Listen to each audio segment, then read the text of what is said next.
आज हामी संसारमा कति यस्तो कुराहरू देखिरहेका हुन्छौँ, मान्छेले प्रेम गर्ने बेलामा गर्दैन अनि त्यसपछि उसले पछुताइरहेको हुन्छ। जबसम्म तपाईँको साथमा तपाईँको आमा बुवा हुनुहुन्छ, तपाईँको छोराछोरी हुनुहुन्छ, त्यो समयमा तपाईँले प्रेम गर्नुहोस्।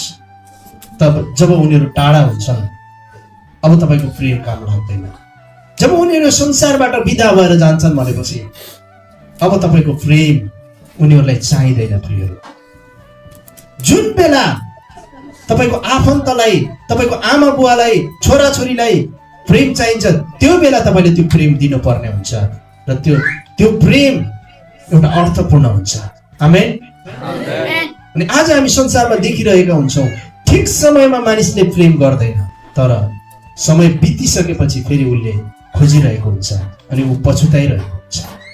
तर हामी पछुताउने जीवन होइन, तर हामी खुसी हुने जीवन हामी जिउन पर्छ। आमेन।